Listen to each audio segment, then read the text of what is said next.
Fellow Ghanaians, good evening. I've come to your homes once again, as promised, on the matter which continues to grip not only the attention of the nation, but also of the entire world, the coronavirus pandemic. At the time of my last broadcast, some 6 days ago, Ghana had recorded 21 confirmed cases of infections, with virtually all the cases being imported.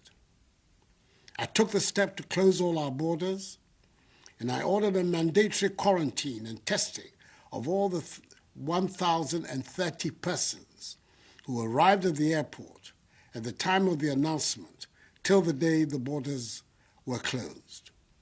Indeed, 78 of the persons put under quarantine have since tested positive for the virus.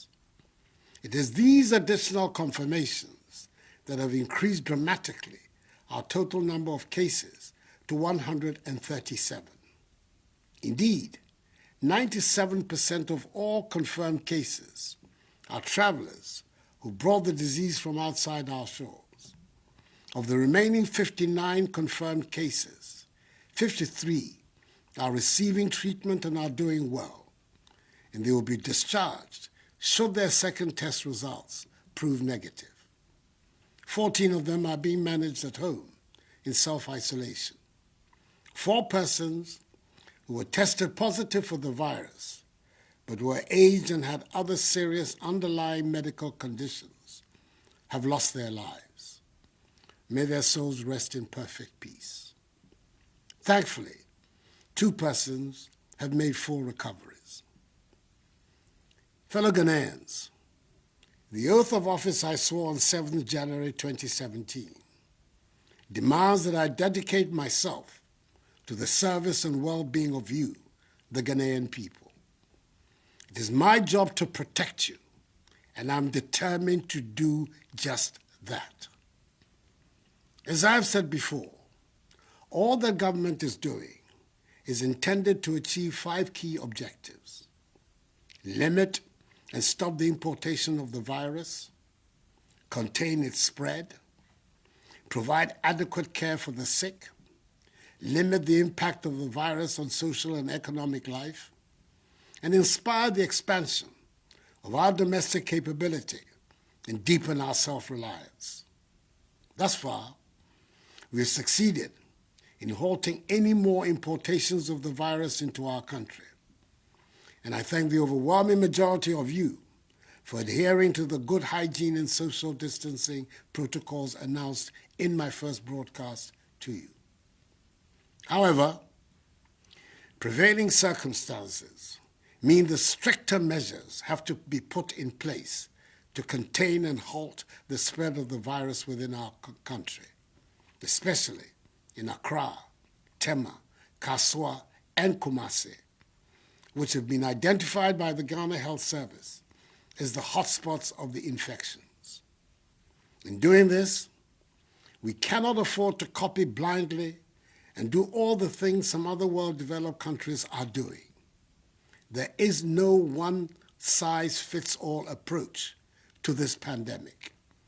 We have a unique situation in our country, and we must take it into account in dealing with the disease, whilst meeting all the 6 key WHO guidelines on the most effective ways of combating the pandemic.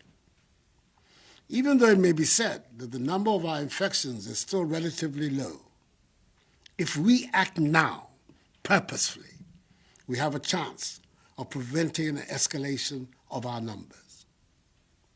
So, effective 1 a.m. on Monday, 30th March, some 48 hours from now, I have imposed, pursuant to the powers granted the President of the Republic under the Imposition of Restrictions Act, 2020 Act 1012, restrictions on movement of persons in the Greater Accra Metropolitan Area, GAMA, which includes Awutu Senya East Municipality, and the Greater Kumasi Metropolitan Area and contiguous districts for a period of 2 weeks, subject to review.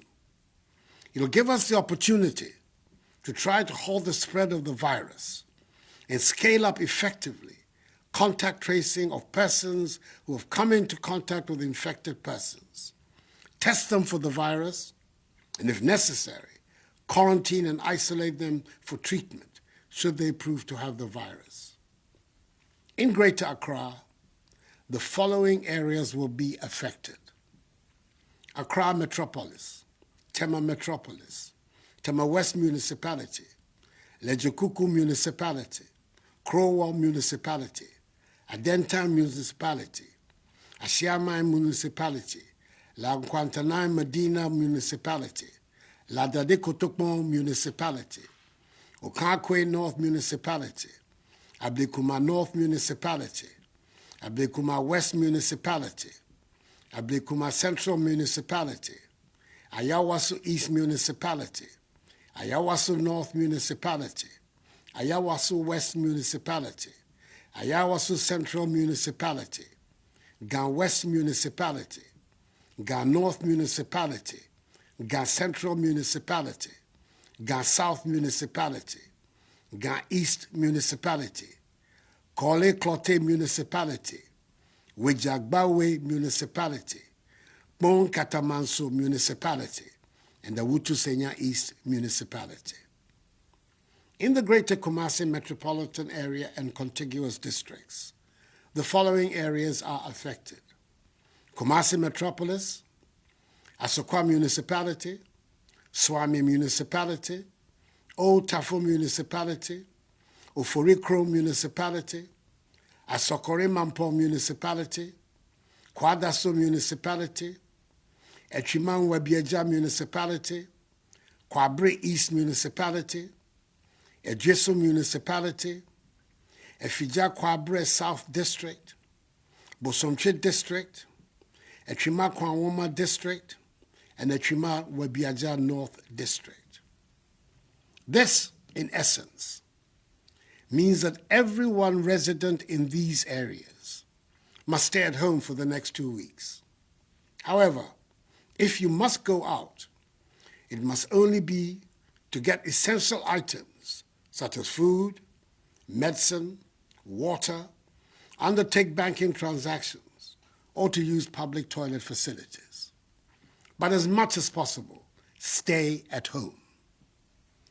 There shall be during this period no intercity movement of vehicles and aircraft for private or commercial purposes for the areas of the restrictive measures, except for vehicles and aircrafts providing essential services and those carrying cargo.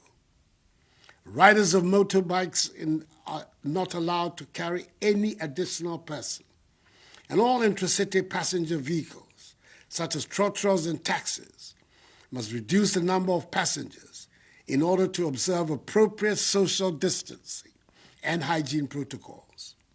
Additionally, all commercial vehicle stations shall observe appropriate hygiene protocols and social distancing. The Ministry of Transport has engaged the transport operators and unions in this regard.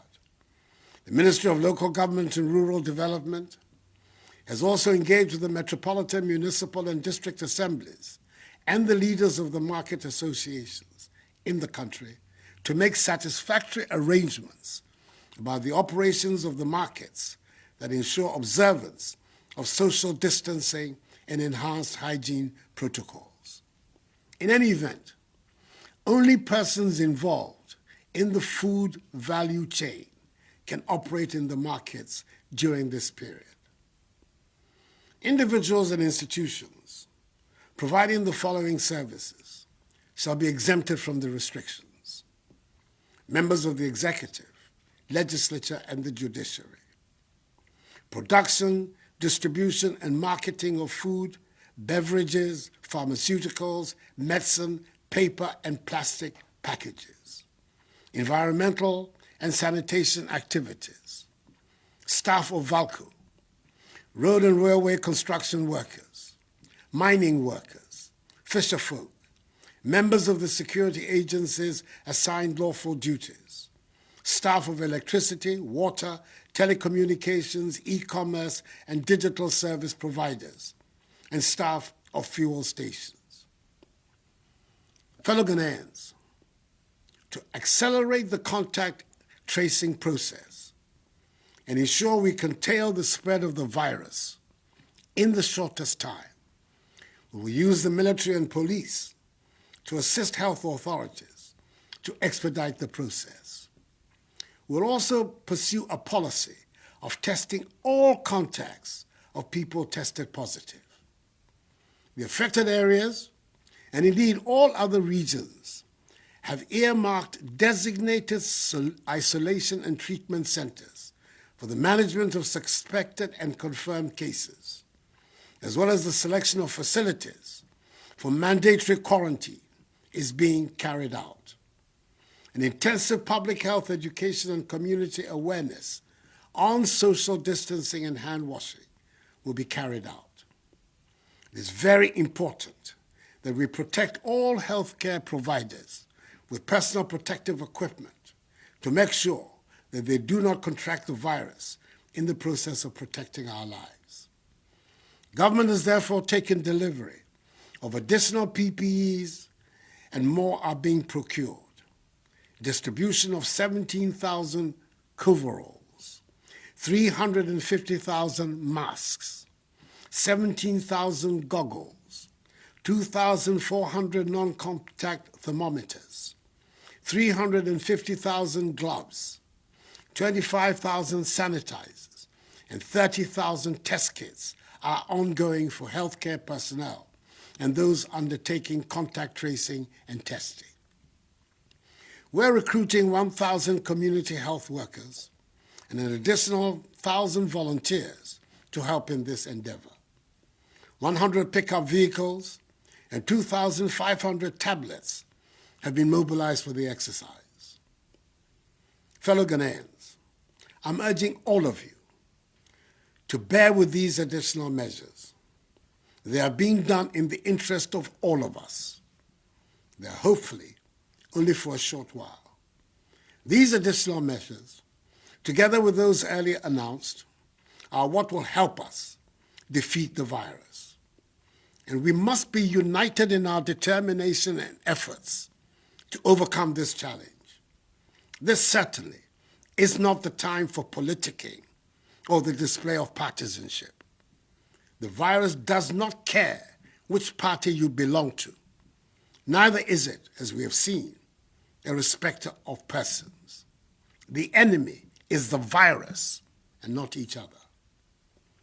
As I've stated in my earlier broadcasts, all the measures I have announced tonight will be subject to constant review. Fellow Ghanaians, we are in this together, and government will stand by you. We are aware that there will be discomfort and difficulties for all of us over the next couple of weeks. As a responsive government, we will continue to implement bold measures to mitigate the impact of the coronavirus on businesses and households and ensure that job losses are minimized. The Minister for Finance has been directed by me to prepare for approval by Parliament a coronavirus alleviation program to address the disruption in economic activities, the hardship of our people, and to rescue and revitalize our industries. He will then immediately make available a minimum of 1 billion cedis to households and businesses, particularly small and medium-scale enterprises.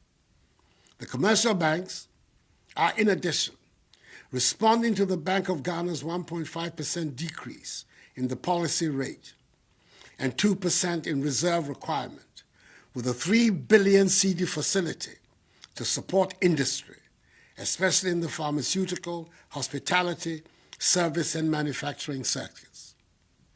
We're providing additional relief, such as extension of the tax filing date from April to June, a 2% reduction of interest rates by banks, effective 1st April 2020, the granting by the banks of a 6-month moratorium of principal repayments to entities in the airline and hospitality industries, i.e. hotels, restaurants, car rentals, food vendors, taxis, and Uber operators.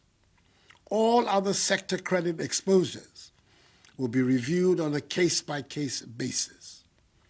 Mobile money users can send up to 100 cedis for free, and 100% to 300% increase in the daily transaction limits for mobile money transactions. Let me also reiterate that the ban on public gatherings, religious or social, is still in force. Anyone, irrespective of status, religion, or ethnicity, who is found to be flouting them will be dealt with fully in accordance with law. The security services have been clothed with the necessary power to enforce these measures, and I assure you they will do so responsibly, but without fear or favor, ill will or malice. Fellow Ghanaians, with the Bank of Ghana predicting a worst-case GDP growth rate scenario of 2.5% for 2020, should the virus continue to linger for the rest of the year, the effects on our economy would be dire. However, as we have demonstrated over the course of the last 3 years, where we inherited an economy that was growing at 3.4% and transformed it into one which has grown by an average of 7% over the last 3 years, I assure you that we know what to do to bring back our economy back to life.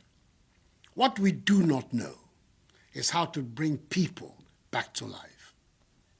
We will therefore protect people's lives, then their livelihoods. For the next 2 weeks, I urge all of you, especially residents in the affected areas of Greater Accra and Greater Kumasi, to be reminded every day that the front line of the fight against coronavirus is your front door. If you cross it, you and your family will likely be infected. So please, stay at home.